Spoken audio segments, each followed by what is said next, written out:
Hello, everyone. Thank you so much for joining us today. Welcome to Let's Have Renaissance, a podcast about writing, editing, publishing, literature, the arts, and more. I am Ito Utini. And I'm Makaya Utini, and today we're speaking with Joyce Kozloff. Joyce has created numerous public and transit art installations and has received support from the MacDowell Foundation, the National Endowment for the Arts, the Guggenheim Foundation, the American Academy in Rome, the Rockefeller Foundation, and others. Her artistic preoccupations include maps, women, and war. We're excited to be with her today. Thank you for tuning in. We're excited that you're here. Why don't you also subscribe, like, comment, and share this episode with your friends? And if you know anyone who wants to come on the podcast, please do send them our way. Also, if you haven't yet, sign up for our newsletter where we share updates, resources, and opportunities at thedatekeepers.com.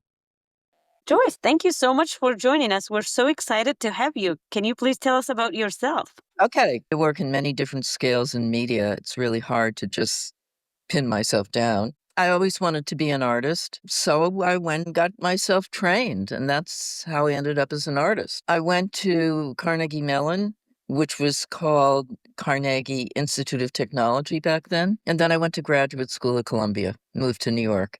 And I've lived in New York since 1964, seeing it go through many changes. And I've spent periods of time away from New York, like with residencies or teaching jobs or public art projects. But this is my base, and this is where my community is. Can you tell us about some of those changes, both negative and positive? Well, the neighborhood that I moved into in 1974 with my husband and then child, who's a man now, was in transition from a factory commercial area, and the small industry was leaving the city at that time, and artists started moving in, first illegally. There were these big spaces and not particularly gentrified, but workable. And it really was an artist neighborhood. Now it's completely different. My husband used to say to walk down the street was to live above his means. Do you feel that you are still able to connect with the artist community there? Yes, because my generation, I'm 83, obviously. Some have died, some have left the city, some are not well, but there are some of us who are still going strong, kicking and screaming. And it feels very, very important to me to hold on to those relationships. And can you tell us about a project that you're working on now that you're particularly excited about, and why? Well, I have to go back a ways. In the year 2000, I made an artwork called Targets at the American Academy in Rome, where I was in residency for a year. But I had been thinking about it before. I started to think more and more about aerial bombardment of civilian populations. And in my lifetime, I've seen warfare change. I remember a very memorable quote on the wall of the Imperial War Museum in London, which I visited quite a long time ago, that in World War I, 1 out of 10 deaths were civilians. The rest were military. Now, of course, that's completely reversed now. Now, why am I talking about this? You asked me about my art. Okay, so in the year 2000, I made this piece. And it's a walk-in globe, 9 feet in diameter, 9 feet tall, 9 feet wide. And when you close the door, you're completely surrounded. It's made of wood. It was made by wonderful Italian woodworkers. And there are 24 panels. And on each of them, I'm a map maker. I'm a cartographer, really, an artist cartographer. I love maps and all the information embedded in them. So each one of these panels is a painting based on a map, a tactical pilotage chart of a place on this planet that was bombed by the U.S. from the year 1945, the end of World War II, until the year 2000, when I finished the piece. I think of all the art I ever made, I feel as if, now this changes, I may feel differently 5 years from now, 10 years from now, but right now I feel like this was my most important piece, my iconic piece. It's been shown quite a bit in this country and in Europe. And when you go inside, 3 or 4 people can go inside at a time, and you close the door and you speak there's an echo. Your voices are amplified, which has to do with the shape. But when I made it, I didn't anticipate that, so it was a gift. And in the last 2 years, I've added a musical component to it. There was a fellow at the American Academy named Carolyn Yarnell, who's a composer. And around that time, she composed a piece called Enemy Moon, which has the sound of gunfire in it. And when we were at the Academy, I said, Carolyn, I'd love to play this piece of music in Targets. And she said, no, my music stands alone. I don't want to do that to it. So I said, okay. But in recent years, she changed her mind. So it's been part of the piece in the last two places where it was shown. Now, to get to your question, I am now making a companion piece, a second globe, the same size, the same materials, painted on the inside with all the places in the world the U.S. bombed in the 21st century. So now we're talking about 25 years. The other time we were talking about 45 years. And frankly, there are fewer countries because we keep bombing the same ones over and over. I want to make it darker, more emotional.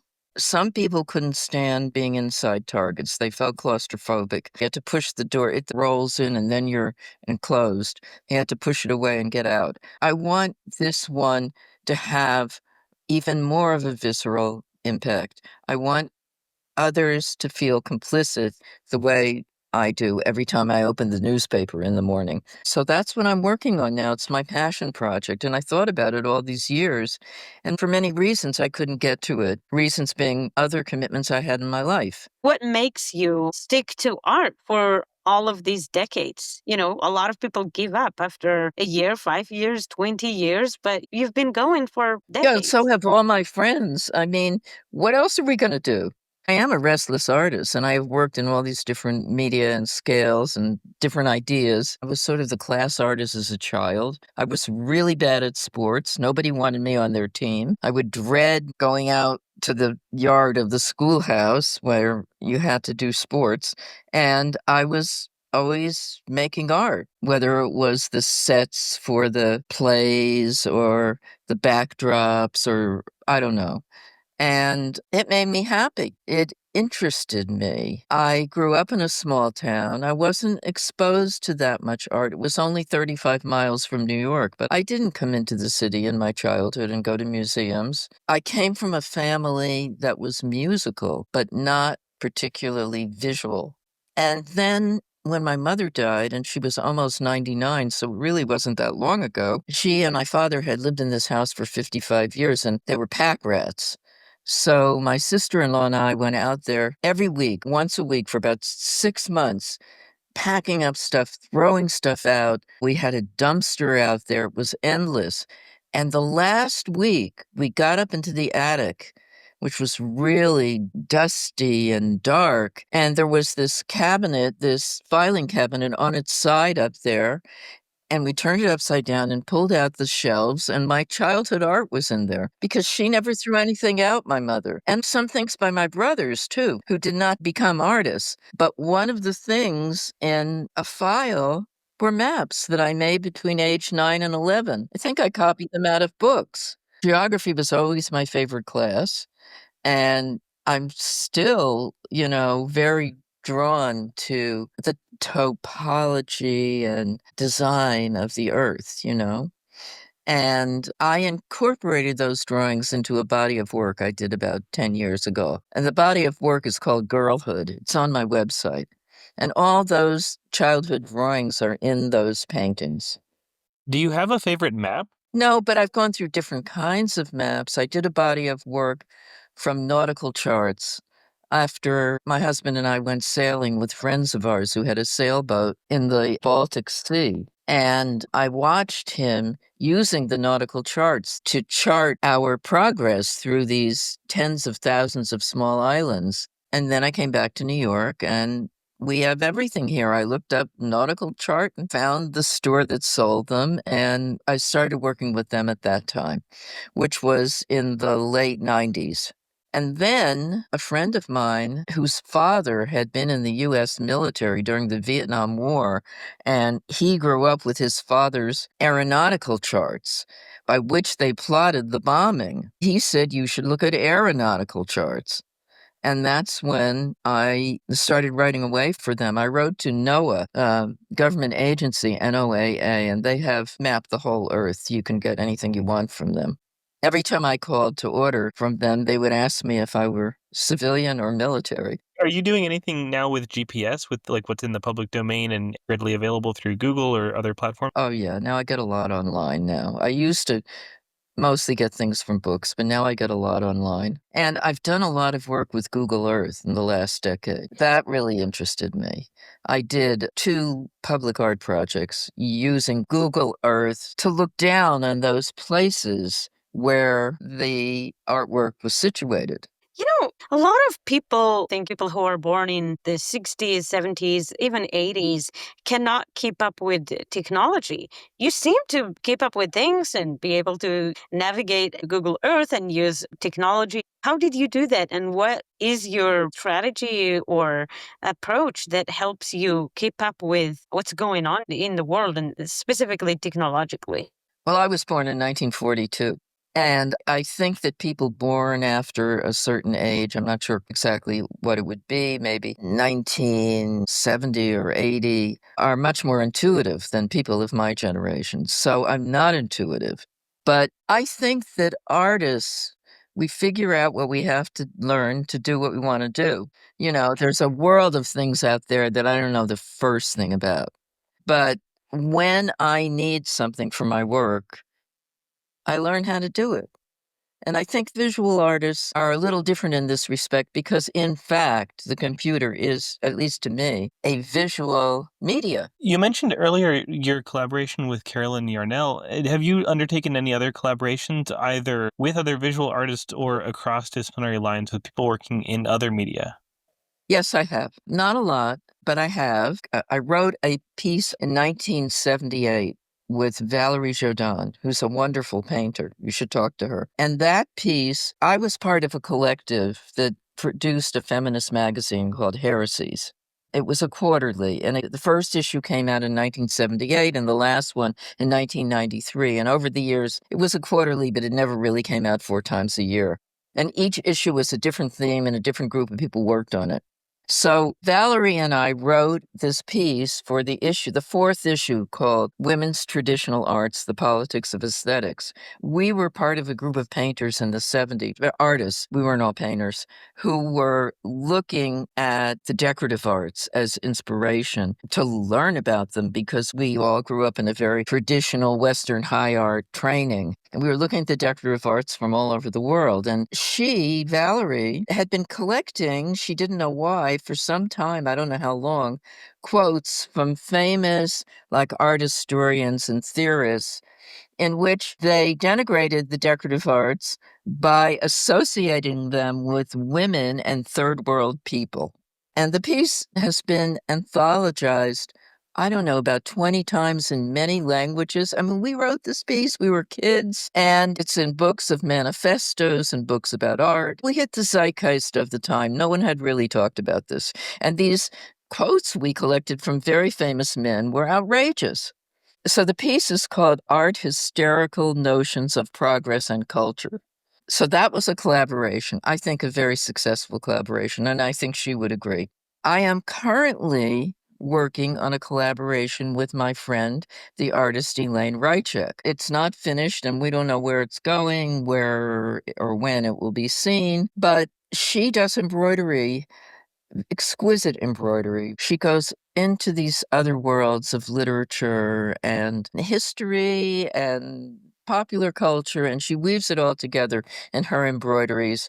And I worked in the 70s in ceramics and ceramic tiles. I wasn't very good at it, but that was the decorative art medium that I worked in. And I'll do something with her. I am doing something with her in that medium again. It's a little early to talk about it. We actually talked about collaborating for many years, and she's the same age as me.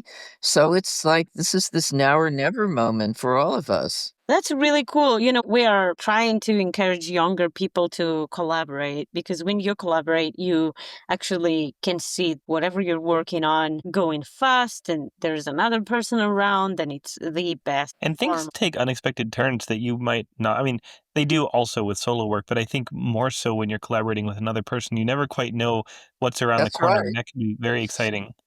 That's right. And who or what are your major influences? Whose work has had a big impact on yours? Oh my God. At different times, different people, I've traveled, I go to museums, I love the movies. I mean, all of these things have had a big influence on me. Do you have a favorite movie? I don't know. I used to always say Julie Jim, so that's what I'll say.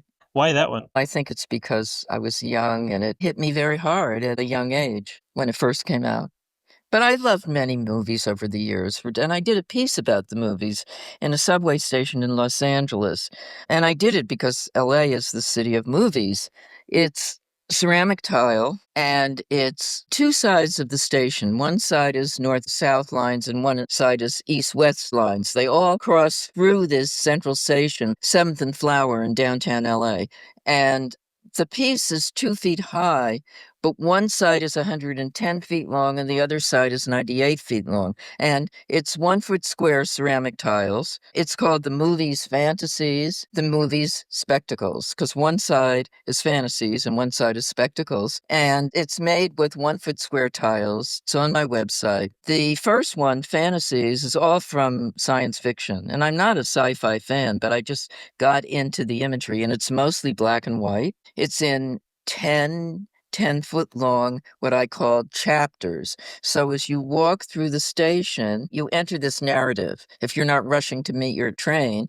And the first one is swimming monsters. And then there's flying monsters. And then there's apes. And then there's strange plants and insects. So each chapter is a science fiction trope, really. And within each chapter, I have many, many creatures. And basically, it's a portrait gallery in black and white because they're mostly faces. And I think it's funny, actually. And I've been told it's popular with the public. It was installed in 91 and 93. The second side, Fantasies, is more from musicals and pastorals, and it's very full of color. And I did it through the 4 seasons. And how did you get permission to do that installation? Can you talk about that process? Well, I had a commission. Many cities have public art programs. Many cities have transit art programs. I did them in maybe a half a dozen different cities. My husband used to call me Ms. Subways. The first one is in Cambridge, Massachusetts, 1979. This was the first transit art project in America. And it was pioneered by a woman named Jennifer Dowley, who was quite brilliant. She later went on to head visual art at the NEA. But she created this program. There were transit art programs in other countries, but there weren't any in this country. There were some individual projects in cities, but no program. And she got funding and she got an agency to work with her. And they sent out a letter asking artists to send in slides. It was all pre-digital then. And if you were interested in participating in the project, you sent a group of slides. Well, I had been making ceramic tiles in my studio for my gallery installations, so I sent those in, and they are appropriate to architectural art. So I was a finalist. I forgot about it. 6 months later, I got this formal letter in the mail that I'm a finalist for this project. And I had to make a model, I had to do a presentation, and I was chosen.